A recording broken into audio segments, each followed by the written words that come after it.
All right, Let's, there it goes. no, fix. Fix. Yeah, you got a piece that's sticking out right in the front. You see that? There it is. It's like a sideways unicorn horn. I can't He says, see lick it. it. Lick it. Is that good? Yeah, that's all you needed to do. There it is. You're I good. started recording. I'll keep it. Whatever. I don't care. Well, hi. Uh, Hi. Hi. I feel like you're so busy. You're everywhere else. I really am super busy right now. Ooh. All right. So, because I am so busy, first of all, thank you, Ambassador, for letting me put this off because I didn't feel good on Saturday. Um, and I'm in a hurry today too because I got kid shit to take care of. So, I want to get this party started. Okay. So can you hear her when she's talking, Ambassador? Or you can hear her? Okay, hold on. That's so cool. Hear me pretty well? Yeah, Yeah? but I get a bad echo of myself with those off. Maybe unplug them. I did unplug them. Oh, okay. Maybe you didn't at first. Okay, we're good now. We're good. Okay, I hope it shows up good on the recording and it isn't too quiet on my end. Okay. So let's get started. So first, we're going to introduce the ambassador. I can't talk today. Um, for those I don't know, the ambassador is a Sarsahr being, um, who is an ambassador, obviously, um, for the Sarsahr people. Um, he's saying I negotiate a lot with humans. I talk with the world governments, as he calls them. So it's not just the United States. I talk with other human governments from Okay. across the globe. We do have contact with other governments other than just the United States. Some people just think it's just them, just because we have a base there. But we have bases other in other places, and it's more than just about us. He's saying it's about everyone else too. So do you mean like other humans or others extraterrestrials? He's saying other extraterrestrials. Our contact with the humans helps them as well because we're all a team. For the most part, not every single species on Earth is on the same team as us. He says I prefer to call it teams. Um, but like before, he's not saying this now, but you know how like the UFA Right. is, or the Galactic Council for people that are new and don't know what we mean by our little inside joke. But UFA, he's talking about those extraterrestrial beings that are part of Okay. UFA. So like for people that don't know, like the Palladians, Arcturians are part of it, Lyrians, Lemurians, like all these different beings are part of it. Anyway, so that's him introducing himself and his position, what he does. Um, so just you go now. Okay, well, wait, because I think I'm getting a little kick out of the fact that he like works with governments around the world Uh-huh. and Stardust. It's like we're like a government. Just Oh kidding. yeah, are we like a little government too? He's like, no, you're something else entirely. But you can go ahead and think you're a government if that makes you feel good. No, I don't want to associate with the government. But that's funny that we're right there. He's saying that's what makes this a little different or better. He says better because it's not so formal. It's like talking with friends, and I don't have to Yeah. be so careful with my work. And he says he has to be like a diplomat, and he's like, this is somewhat more laxed than that. Yeah, I like that part. Can let his hair down. Yeah. All right, so do you want to start with your question? Because there's so many, I don't know if we'll get to all of them. So I want to start with yours. I want to know if you're going to be coming to our Stardust event Oh, in I do too. April. He says I plan to make an appearance. Oh, Right? really? Right? I'm all thinking like he's actually going to appear. Right. He's saying to me, I'd like to talk to you one on one in person. Oh, am I in Okay. trouble? He's like, no. Why are you? Do you need to be? Something like that. um, so are you excited for Stardust for the next event? Very much. I always am every year. Have you Aw. ever gone out to the desert during our events? He says, I have, but I've always stayed at a distance. I just like to observe everything and the fact that it's happening is very exciting to me. It's the closest we've ever been to such open and Uh-huh. friendly contact with humans who are not world governments. It's different when it's an official that has to meet with you because of diplomatic reasons, you know. Right. Our agenda is friendship. Right. He's saying exactly because why you're doing it, the whole idea is different. Mm-hmm. So go ahead and answer your questions. He's quiet now. Okay, well, I just thought of a question myself. I was on the fence about doing all that rock painting stuff. I wasn't going to make it an official thing, but just a bonus one. Ambassador, do you guys like to look at the rocks we paint? Is that something we should do on our off time? He's saying, yes, we do. We love all forms of art and Okay. creativity, self-expression. All right, I'm going to do that anyway then. I'm going to make it a bonus Yes, I would activity. look forward to it. Make one especially for me. Oh, I will. Okay, that's my assignment. I got the ambassador. Okay. All right, I'm going to go ahead and jump in with questions. But you know what? Before I do that, I feel like, because I know he was very enthusiastic about coming today. I mean, he really wanted to, well, a couple weeks ago. But do you have anything that you want to start with? Any info, whatever. Yeah, anything you want to say? Any messages? He says, I want to say how fond I am of your race. And how unique they are. I want to get word for word what he's hearing. I've been working on my clairaudience, so I'm trying to Good girl. hear. He said, you're doing very well. Thank you. I could have been my own ego, but I don't care.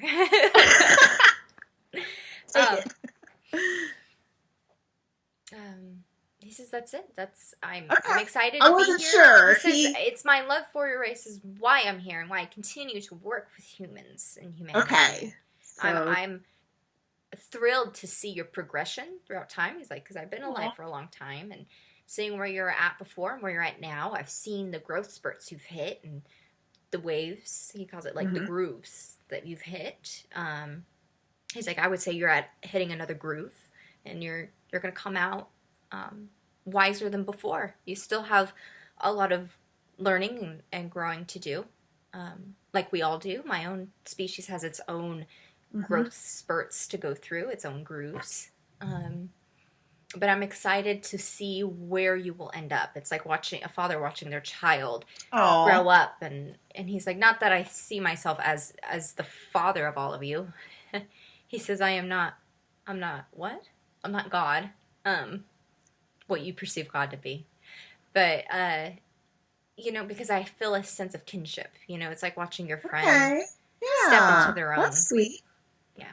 Okay. I just wanted to make sure that you didn't have something you wanted to say, and that was the reason for coming back. But I guess you just enjoy our company and want to help us learn and grow. This is very much so. I enjoy your company. Okay, so I'm going to start the questions, and I went through them quickly myself, and I saw that many of them are repeats, but I'm going to go ahead and honor that for two reasons. One of them is because things definitely change over time, and two, you are a different perspective. So for those that are listening and hear me, asking a question that we've had answered before, those are my reasons to go ahead and do it again. Okay, so this first question, how have the arrangements made between the humans and the Sarsahr changed over the course of your career?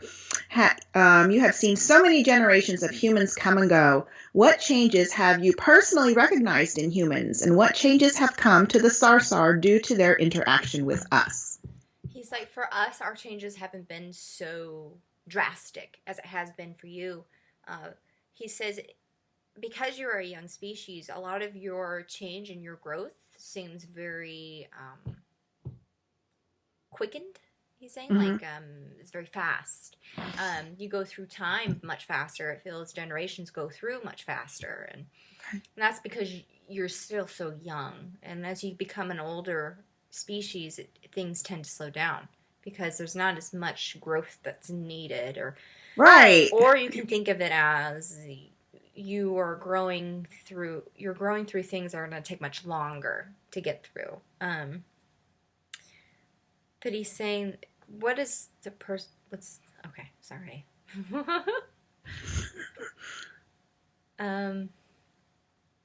He says that, so we as Sarsahr have not changed much, but our development with I'm just going to focus on the United States since the bulk of Okay. people who watch Stardust are in the United States. He's saying our contact with that government has changed since the development of our relationships with people within Stardust, and even those outside Stardust, people that don't even know about Stardust, do have contact with us too. Not on as grand a scale, Uh-huh. but there are just as personal. Uh-huh. And because of that, your government's having to recognize the slow unfolding of disclosure and how they're not going to be able to keep it capped for very long. And he says capped, I mean hidden, Right. which we have to respect. We can't go over your leaders as much as you don't see them as your leaders, as frustrated as you may be with your government and how it's ran. If we were to overstep the boundaries with them, they have the power to fight back against us. Not everyday people do. So that's why there's that sense of some people are frustrated with us. And he's like, and I can hear it and I can feel it. When people are frustrated with us because we're contacting governments that they don't trust. And it's like, and he's like, well, how do you think we feel? You know, he's saying, not that I don't necessarily trust. It's just that there's always a hidden agenda with any government. Doesn't matter who it is. Yeah. So with you, it's different because it's friendly. And that's changed the entire dynamic of how we feel about humans. Because we've only ever had formal introductions and formal. He's so careful with his choice of words. He's very much like a diplomat. No, I'm just pointing out your character, how you are. It helps people get to know you. He got a little. He is very much like a Sarsahr, so that offended him a little bit when I said that because he didn't know what I meant. Oh, that was complimentary. Complimentary. He says, "Okay, thank you." He says, "I will try not to be so sensitive, but that's just the way of my people. Well, we can meet you halfway, and I can be more sensitive with my choice of words towards you." He says, "Okay, thank you." He says that's another thing. Learning how to socialize with you has changed us as well. We are very sensitive, and that doesn't make us bad or weakened, but the way that you would speak to us, we would never think to speak like that to one another. We're very informal, aren't we? He says, yeah, I wouldn't say informality. I would just say lack of respect for one another. That's how we would see it. But we know that's your sense of humor, but we don't find that humorous. Right. We do joke inappropriately, and we find that extra funny. But he's saying it's allowed us to develop a thicker skin. Okay, that's cool. I personally would like to know more about the relationships between you and the United States government when you meet with them. How has it changed since Stardust? Has it become more tense? He says it has. Really? A tiny bit. Not very much. It's just that they know what we're doing. And in a way, they kind of feel like threatened by it. The fact that he's like, I don't know what it is or why. He's like, I can begin to dissect the reasons why, but I don't know why they would feel threatened. Maybe because we're not relying on them for the sole contact anymore. Yes. So it's a loss of control.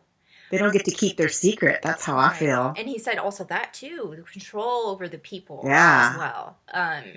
Because they're going to say and do what they please, and there's much more of the people than there are of them. And that's a lesson in and of itself for both the people and its governing rulers, to how to coexist and it be less about power, because everyone has a power struggle, no matter what it is. He says, whether you're someone in power or somebody who's not, it's a power struggle. He's like, and that in itself is a lesson for a species to learn how to be more balanced. It's a lack of balance. Right. Okay, I'm going to ask another question, and some of them are so similar, and there's so many, I'm skipping a little bit. Do you think that the interaction rules between humans and Sarsahr will ever be relaxed? He's saying, I would say they're already pretty relaxed. He's saying, I want to know what you think is so strict about our interactions with each other. She specifically mentioned gift exchanges. That's pretty Oh, strict. he's looking at Sam like, oh, that'll test now. Poor Sam always gets the blame. Yeah. He's laughing now that the ambassador's laughing because he knows Sam gets blamed for it. Everyone hates Sam about it. Sam's like, Oh, he's just the enforcer. just doing my job. Anyway, he's saying that I am not in charge of that, so I wouldn't be able to discuss with you how we could go about changing that. My job is to make sure that if we do implement a change, how can I smooth it over into a smoother transition? Okay. Or relay that information over. He's like, most of my contact with humans isn't very often. It's only during certain situations, like once every couple years I meet with them. So we have these world meetings with different governments, and it happens periodically. So, and he's saying, but Sam meets with them on a monthly basis, so he would be the appropriate person to ask that and how to change that. He's saying that I just implement in the communication of what Sam wants or whatever changes is going on. All right. Okay, I got another question for you. This is a personal question. What is your typical day like? What do you do? He likes that one. He says, well, my day is a lot longer than you. It's roughly 2 days long. When I wake up, I like to have some moments to myself. I will... Oh, okay, can you say that again?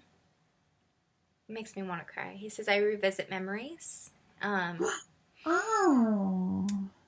Did you go like in meditation or something? He What do says you it mean? is a form of meditation. It's just the energy behind his words. It kind of feels like bittersweet, like a sad kind of. Well, I don't want to pry, but do you want to share what you remember? He says, Don't tell me if it's private. No, it's fine. I wouldn't say it if I didn't wasn't Okay. wanting to share. Memories of my wife and raising my daughter, and because I am alone now, I live alone by myself, so I will spend time with myself thinking about those times, because those times make me very happy. Not that I'm not happy now, but feeling my wife's energy around me in those moments, that's my coffee. He says that's what wakes me up. Oh my gosh, that made me love him so much. He says I miss her every day. Everything I do, I think about her when I'm doing it. You know, I get my strength from her, especially when I go meet with humans. I don't like to cry, but I'm gonna cry. My weakness, I'm crying. my weakness I feel is it. that's my weakness right there. Is someone I'm in love with passing on. That's. He says, I know, dear, you won't ever have to live through that. But he's saying that the image I got was him, like, you know, before I go meet with the humans, you know, he it's like he talks to his wife in his head, you know. He's like, I don't know if I can hear her or not. I like to think I do. I'm working on it. You know, I take some of the tips and lessons from me. And some of the others in Stardust, you know, I'm learning off of you a bit. I do check on your group. It helps with my diplomatic, like how you speak, learning that. It's more like I'm dissecting your language. Be careful. So that I know when to take offense, when not to take offense. Because I want to be, I can see us eventually getting to a point where we're going to engage with one another through text. I feel like that would happen first before a physical contact. There you go. He's like, I'm hoping for that, but I'm planning ahead. I always like to be 2 steps ahead. He's like, we're 100 in my so I may have, as you say, jumped the gun. But I like to study your verbal language, your written language, because it's so different than in person, and I need to know how the tone will come off. He's like, your faces you make, the emojis. I study those. He's like the new form of Egyptian hieroglyphs. Right? That's what I was thinking right then, too. It's so funny. He's going to study modern humanity and its emojis. Yeah. He's like, it is its own language. And it really is. You can tell a story with them. Yeah, so he's like, so I have to understand what this, these grouping of emojis means to this person. And that's fine. That would be fun if you were to do an entire thread, just entire emojis, and try and see if I can get it right. I'm gonna do some cave paintings for you out in the desert. Eggplant and little watermarks. I was gonna say eggplant, but I was trying to be respectful. He says, I know what eggplant means. I've gotten that far. He says, naughty Heather. Bad Heather.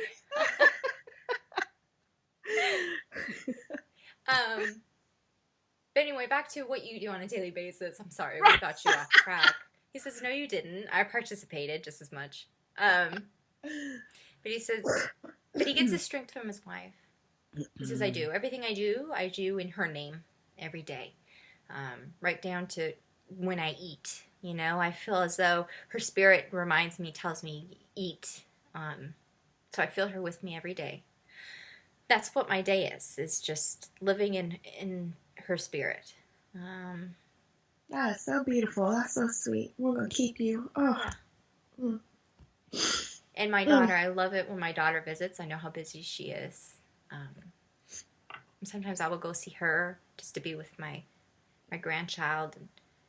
I stayed. So why? I have a personal question. Why did you stay on That's what I want to know. After your wife passed on? Because I know it's hard when the loved one passes on. He says it is. Not always necessarily do we die as a result.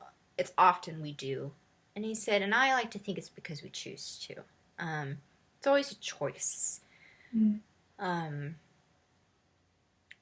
But he says, I chose to stay for my daughter. She did not have a husband at the time anymore. And it was just her and her daughter. And I didn't want her, because my wife died shortly after her husband died. And so it was back to back, and it was really hard on my daughter. So instead of healing my own emotions, I was healing hers. Because she had double amount of the pain, double whammy. That's weird. So I stayed for her, and I told myself it was for her, but I think it was for myself, too. You know how sometimes you don't realize how much it's for you because you're so busy focusing on everyone else. And he said, because I didn't want to focus on myself yet. I wasn't ready. And then I was, and that was hard. I don't want to go into that too much.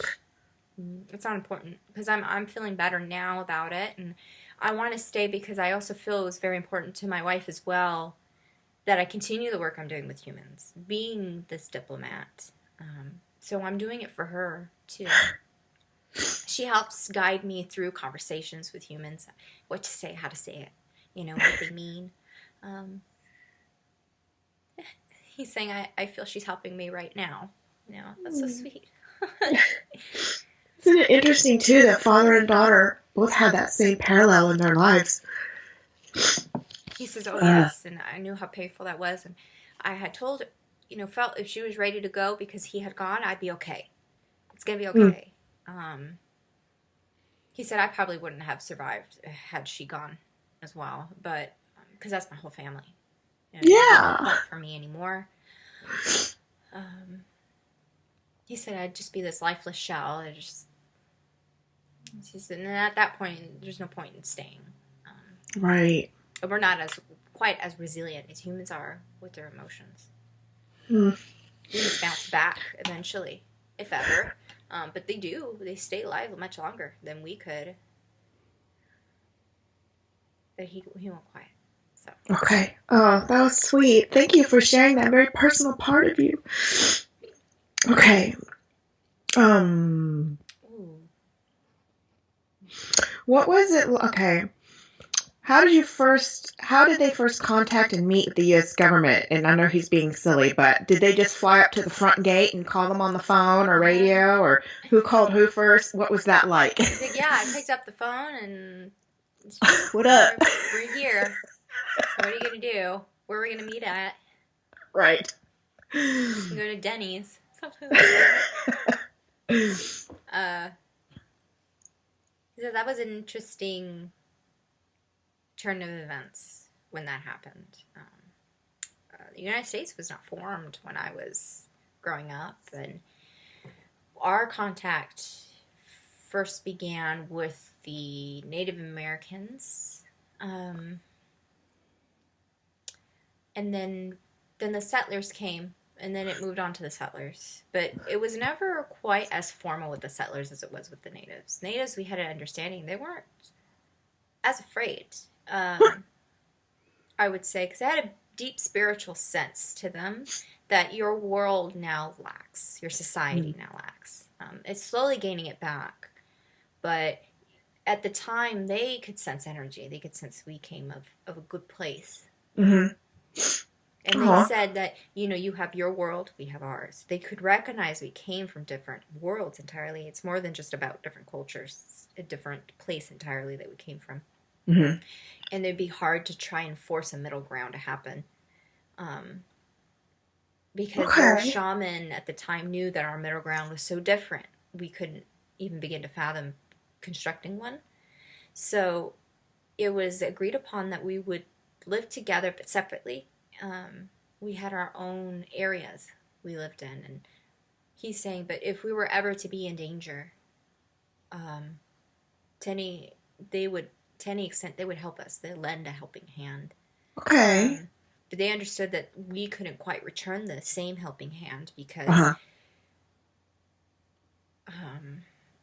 because say someone gets injured, we can't help heal you.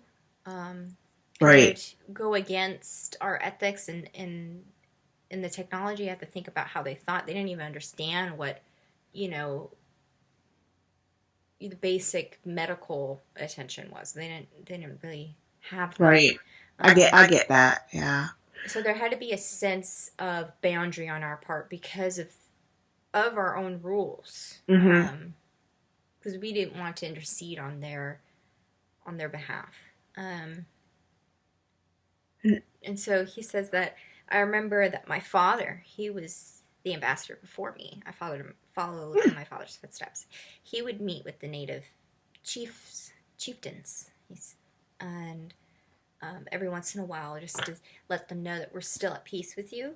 Because the Americans liked that continual contact of you coming forth and bringing something. They liked gifts. They would bring us gifts. So there used to be gift exchanges. But pre-disclosure. Yeah. Pre-hide. We wouldn't meet with your everyday people because even the chieftains, they're so self-aware. Even the shamans were. We would meet with the shaman of that village, the healer, the medicine man, the doctor for that village, who was also more of a spiritual-based doctor. And with the chieftains, and sometimes there would be another tribes nearby that the way they constructed their council was a little different. Their leadership was more of a grouping rather than sets of individuals. But we'd meet with the leaders of those tribes and let them know that we're still at peace. And they wouldn't want the everyday people to know about it really like they knew about it. So it wasn't some big secret. But at the same time, it was kind of an unspoken rule not to meet with us in the tents because it might be too much for an individual who wasn't ready. And the chieftains knew that the people weren't ready just yet.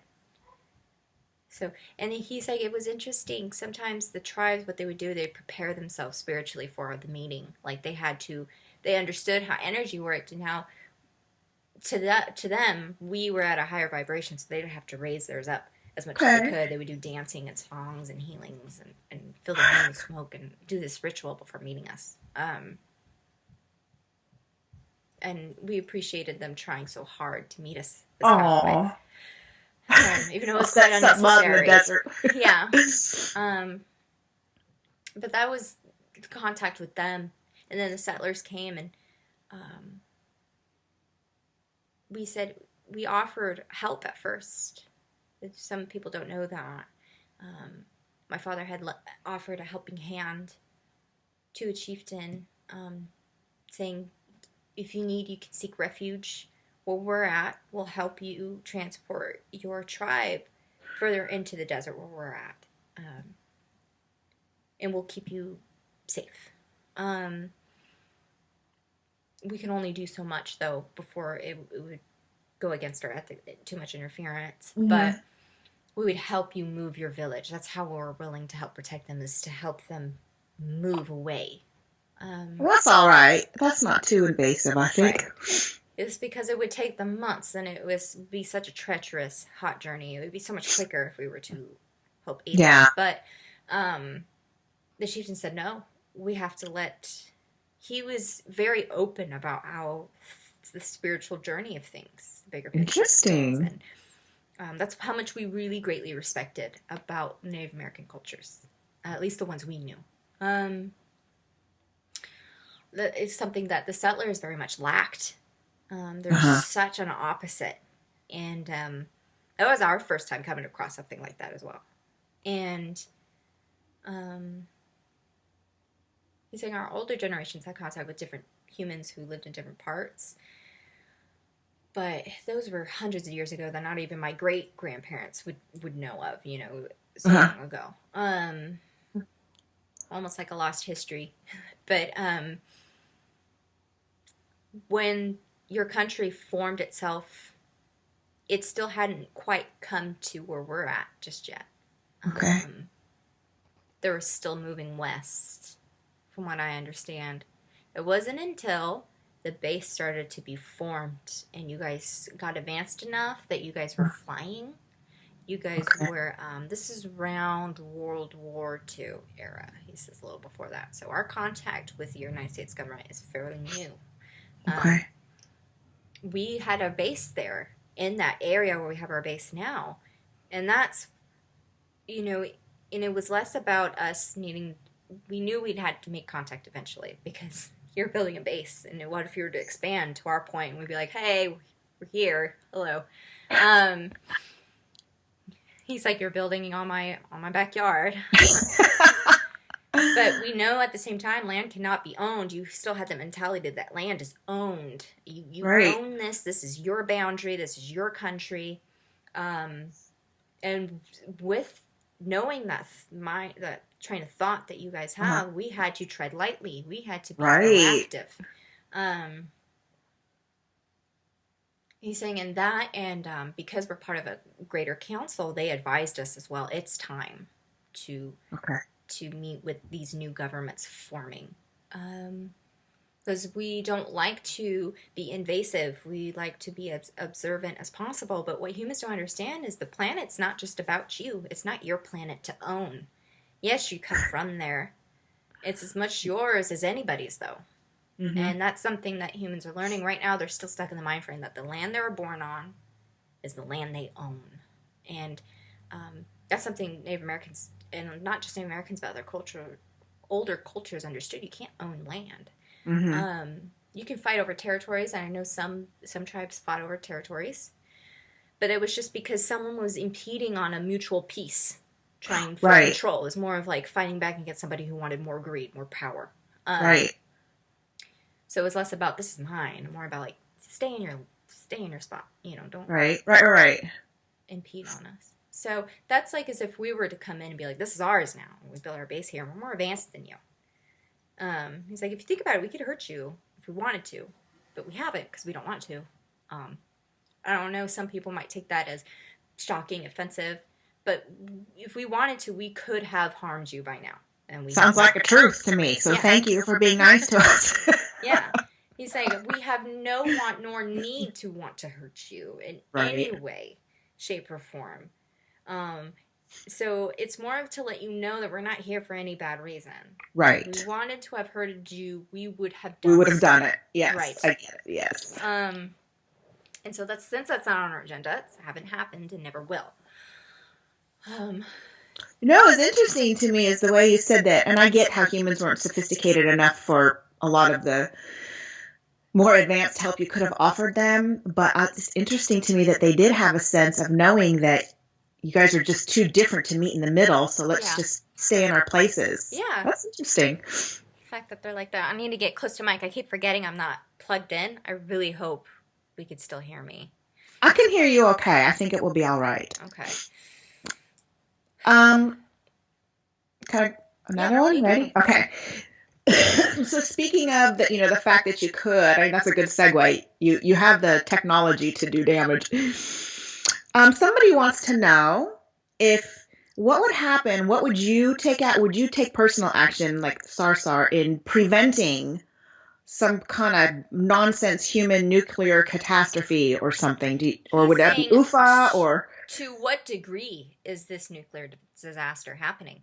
Because we haven't intervened so far. Right. You're right about that. We knew it would not harm the planet overall. It's at such a level that it completely destroys the planet is when we intervene, and it's not about protecting you. Got it. As much as it may offend some of you, it is not about you. It is about the planet, because the planet's more than just about you. All right. That makes sense, and it's reasonable. Let's see here.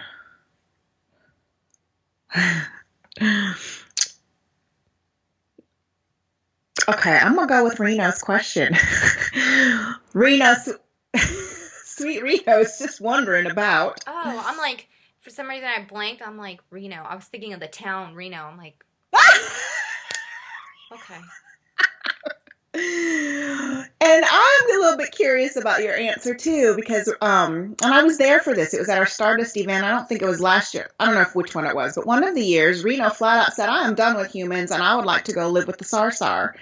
And Sam pretty much got a chuckle.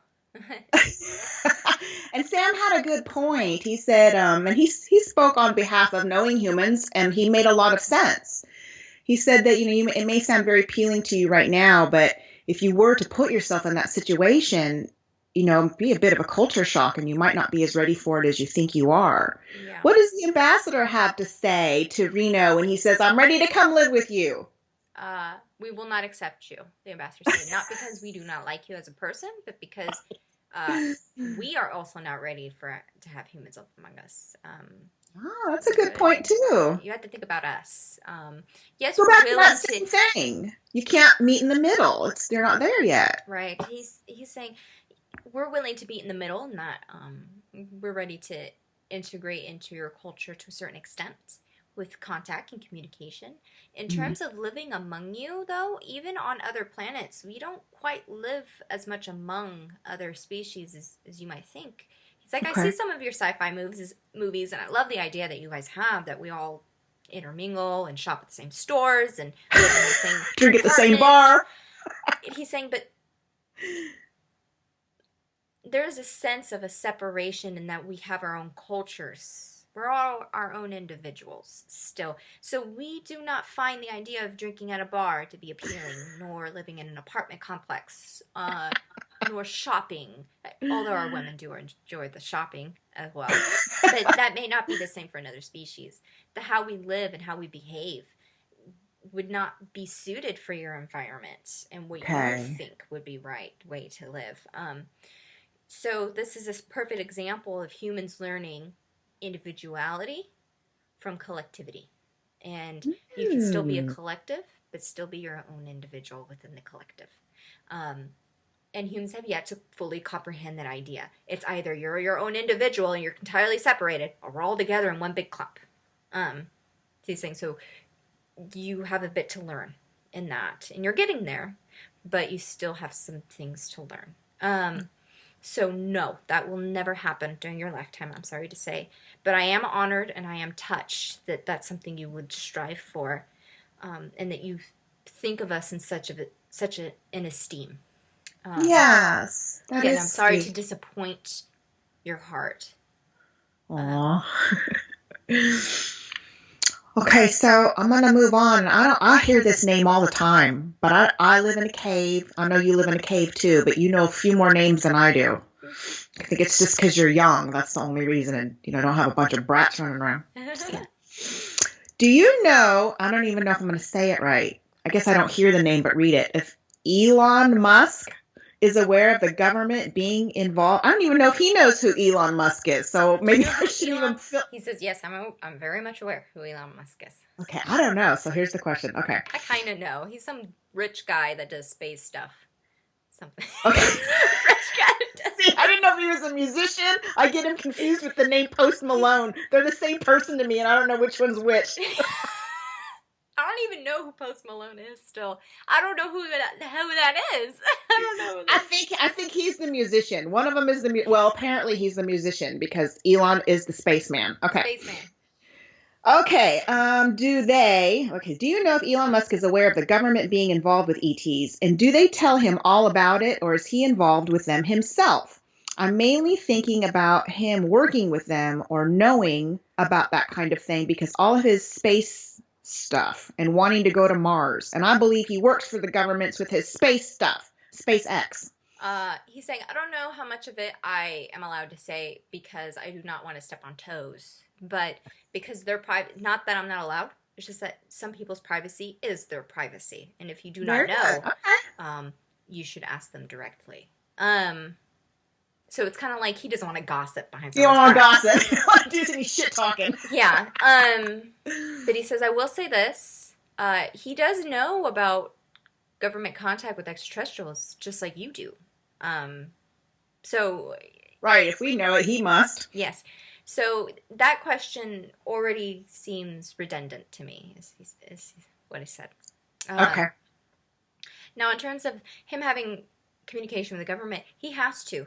They're very much interested in what he's doing, whether or not he actually went forth for the contact with governments first or not, I don't know. But I do know that he has to have some form of contact with them if what he's doing is what he's doing. Because, but what's interesting is that you're advancing, but you never thought for a second someone would have the resources to do it themselves. So you never laid down any ground rules for that. And no country has any ground rules for that. And it's also a lesson because you have so much space debris, is what he's talking about, that different countries have caused. And you just keep launching your own things out there. You don't think about how much it's caught in your atmosphere, like right outside, floating out. Right. It's like, it is a mess out there. So you're going to have to... We will help you eventually with cleaning that up, but you're going to have to ask us for that help. We also got Heather and Eric, the space blobs, but that's another story. Keep going. That's a different... I'll tell you about that later. This is okay. They also think it's rude when you say an inside joke they're not in on. When you say it in front of them. Sorry. Well, it is a little rude. Yeah. Sorry. Yeah. It was appropriate, though, for the people that were following along. Sorry, sir. He says that's all right. He's saying that I've never met with the man, so a lot of these questions I don't know too much about, and if I did, it's not my place to say. I don't feel comfortable with saying. Okay. But what I've told you is pretty much sums up what I do know. Okay. Okay. Okay, here's another question. I don't know if this is an appropriate question or not. Here I go.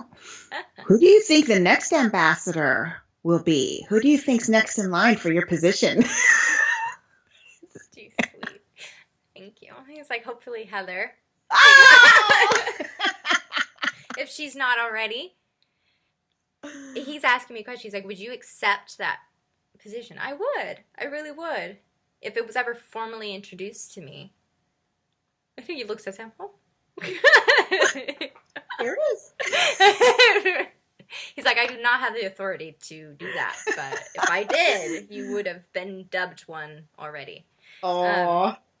He says that maybe when she walks in, she could be an ambassador, but nobody has shown an interest in being an ambassador yet who's currently on the base. We would have to wait for a transfer to come through.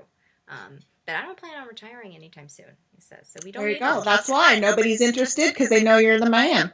He says, I like to think of it like that. I am the man. I am the man. He looks at Sam. I am the man, Sam.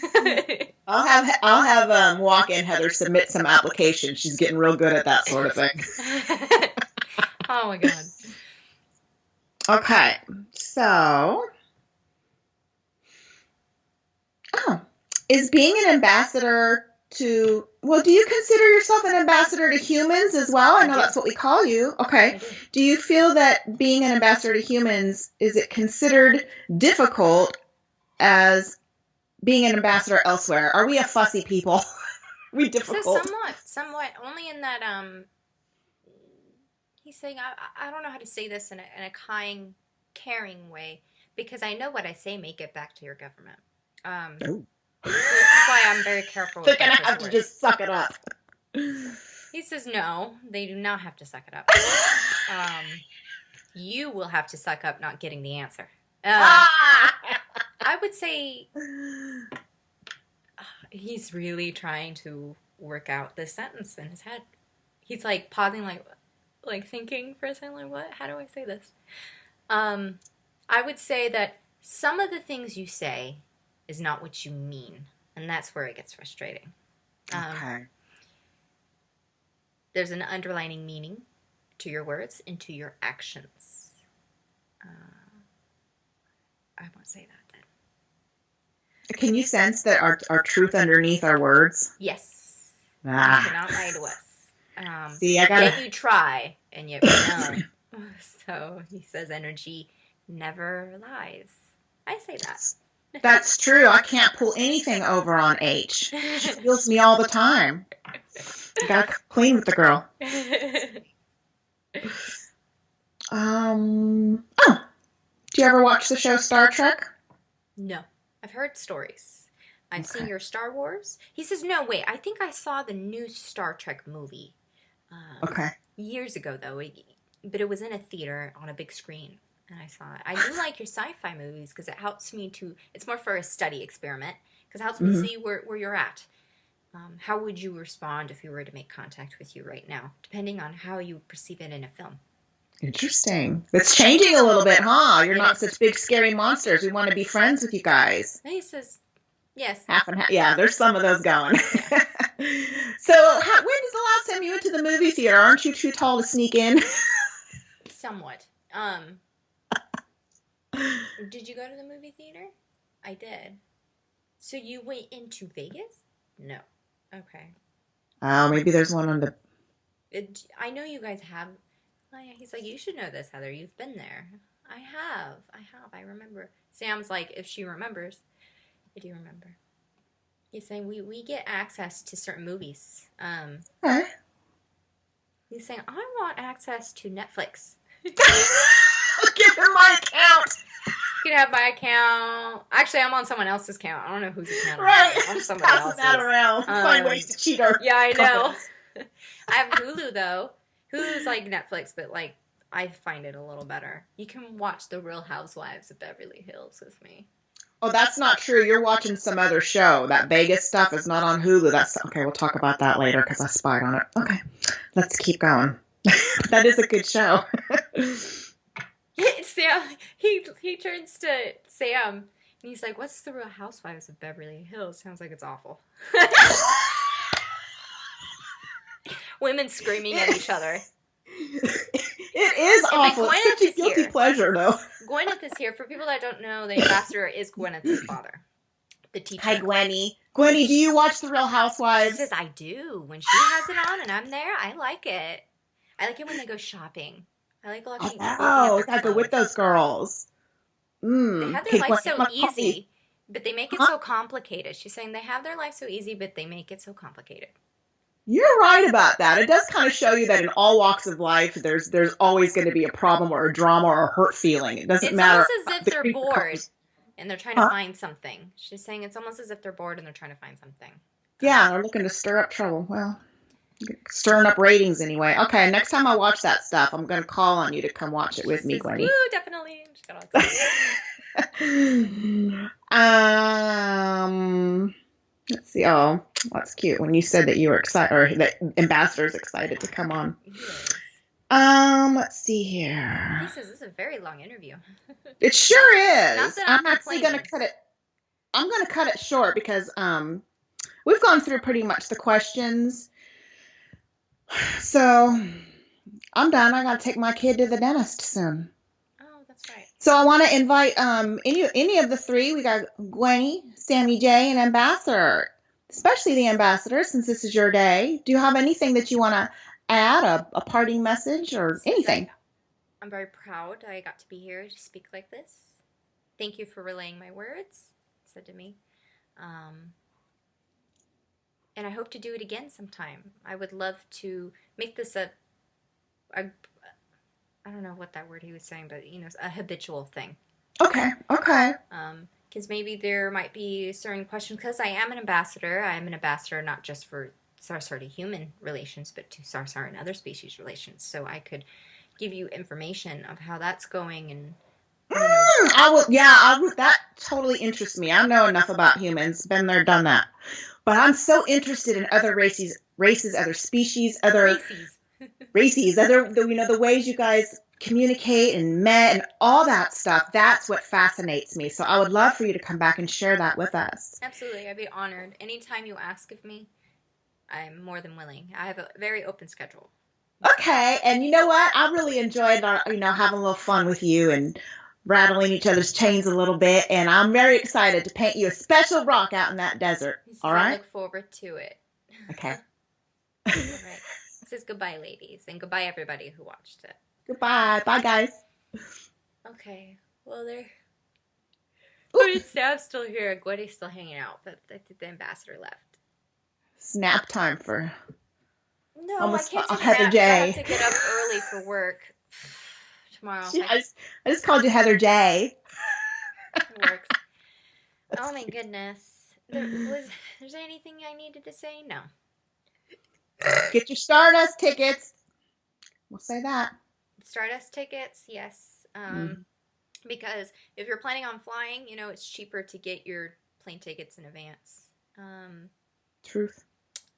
And then I'm also offering classes this summer, teaching channeling. And I offer them at different prices because not everyone can afford my 8-week course. So I offer like a la carte. So you can. And not everybody needs all the courses, right? Too. You might just, be at a it's different like custom, right?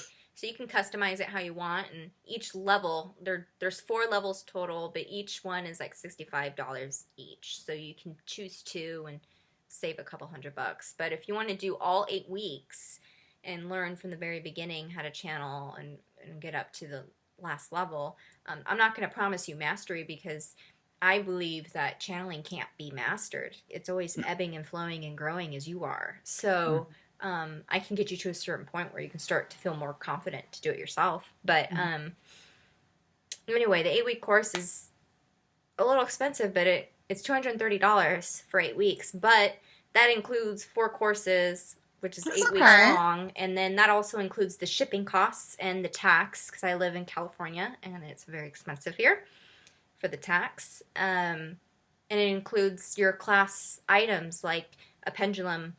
You get your first tarot deck and you get a notebook to take notes in while you're working throughout the class. So $230 for all that is not that expensive when you think about it. I agree. And I don't have anything going on, energy healing. I'll probably have a Silver Linings event somewhere down the road. But right now, my job is to just chill and relax and let the light in. So that's what I'm doing. I'm taking care of little girl Kari. All right, so I gotta go for real. My kid's got to get his teeth scrubbed. His appointment's at 4:20. He really appreciated that, and I'm not sure how I feel about him appreciating it. Oh, it's just a joke. That doesn't mean they have to know. The apple doesn't fall far. All right. I love you, Sissy Pants. I'll talk to you later, okay? All right. Bye. Bye.